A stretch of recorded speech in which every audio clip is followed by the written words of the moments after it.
Pandemi COVID-19 telah memaksa pemerintah pusat menutup sekolah di seluruh Indonesia.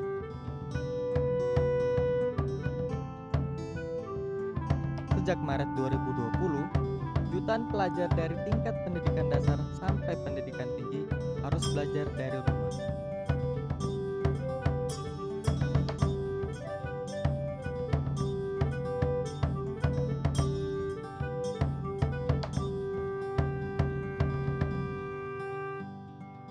Pemerintah Kabupaten Tanah Tidung di Provinsi Kalimantan Utara merespon program belajar dari rumah dengan menerapkan strategi khusus. Strategi ini didasari bahwa Tanah Tidung merupakan daerah yang luas, memiliki budaya yang khas dan tantangan tersendiri.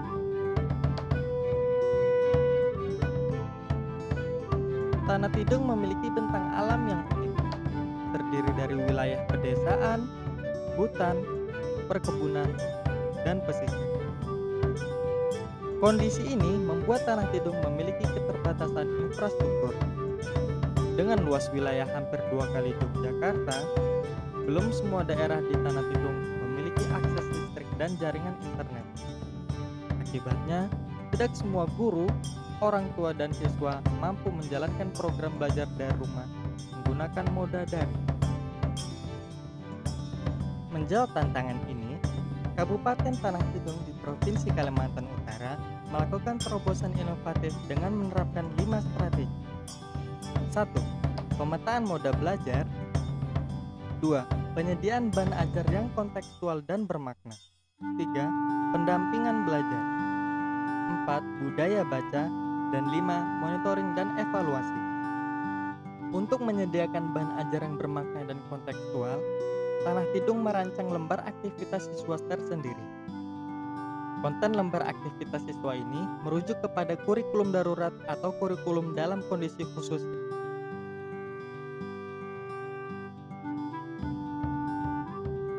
Tanah Tidung menjadi daerah pertama di Kalimantan Utara yang secara tegas menyatakan menggunakan kurikulum darurat.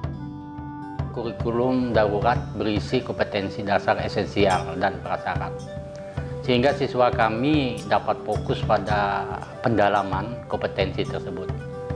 Jadi siswa pun tidak terbebani dengan menuntaskan materi pada kurikulum 13 yang begitu padat. Kurikulum darurat membuat efisiensi waktu dan tenaga, karena tim kami dapat langsung menggunakannya dan tanpa perlu memilah-milah kompetensi seperti sebelum adanya kurikulum darurat tersebut. Kurikulum darurat sejalan dengan program Kabupaten Tanah Tidung yang berfokus pada peningkatan keterampilan literasi, numerasi, dan karakter.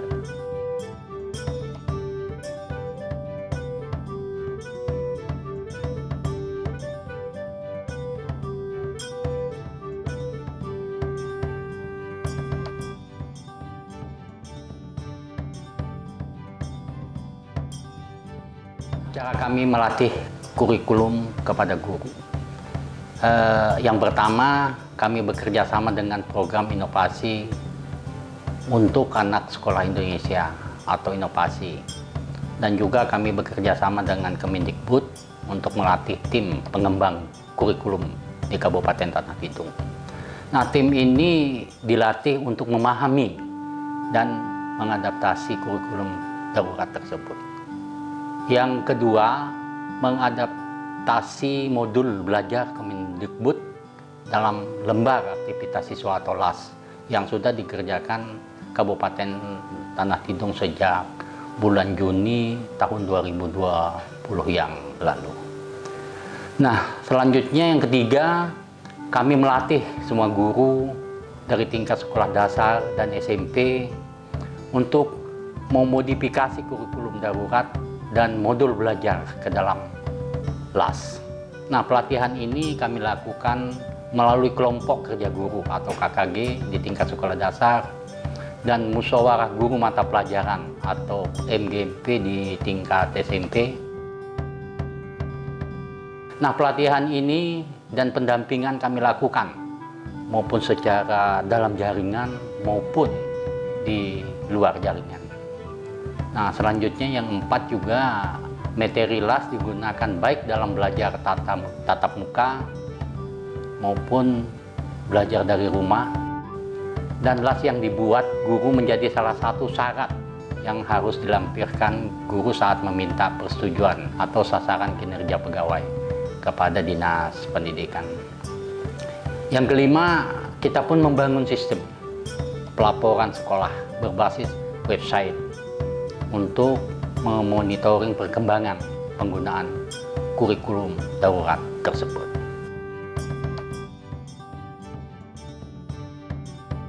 Kebijakan penggunaan kurikulum darurat, pelatihan dan pendampingan yang dilakukan Dinas Pendidikan Tanah Tidung memberikan dampak positif kepada guru.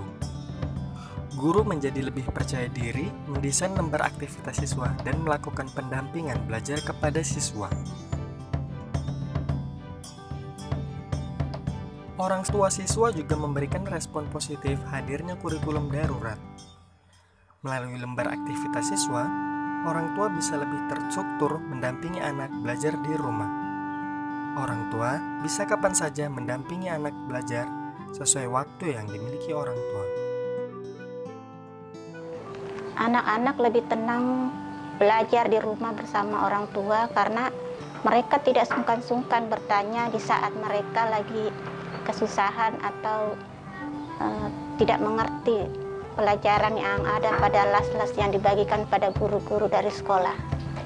Kegiatan yang kami sering lakukan di rumah sebelum belajar itu diawali dengan anak-anak harus belajar membaca doa sebelum belajar dan diakhiri juga dengan membaca doa. Dan ada pun yang kami ajarkan kepada anak-anak itu pertama-tama itu mengenal huruf. Kedua, mengenal angka, mengenal warna, dan yang sesuai dengan yang ada dalam buku-buku las yang sudah dibagikan dari gurunya. Apa yang sudah diberikan kelas-kelas dari sekolah itu sangat membantu.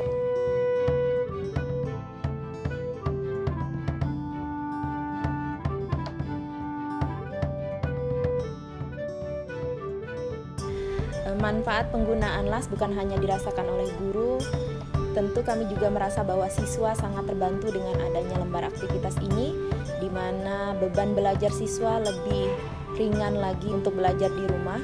Kemudian untuk hasil belajarnya juga itu saya rasa cukup maksimal. Kemudian keluhan-keluhan orang tua juga semakin berkurang dengan adanya lembar aktivitas. Dan yang berikutnya itu belajar siswa di rumah itu semakin terstruktur dikarenakan di dalam lembar aktivitas sudah dilengkapi dengan jadwal-jadwal dan juga instruksi yang lengkap untuk penggunaan lembar aktivitas. Pengintegrasian kurikulum darurat ke dalam lembar aktivitas siswa membuat beban mengajar guru berkurang. Guru bisa lebih fokus untuk membantu siswa mencapai kompetensi literasi, numerasi, dan karakter. Sedangkan dari sisi siswa, pembelajaran menjadi lebih ringan, terstruktur, dan menyenangkan.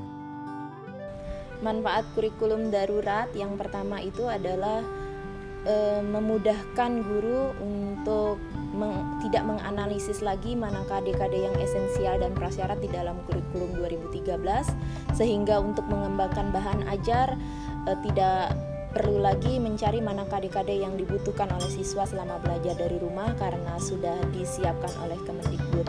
Kemudian guru-guru juga mendapatkan informasi terbaru bahwa kurikulum itu bisa dipersempit lagi atau bisa dipangkas lagi sesuai dengan kondisi saat ini, seperti itu.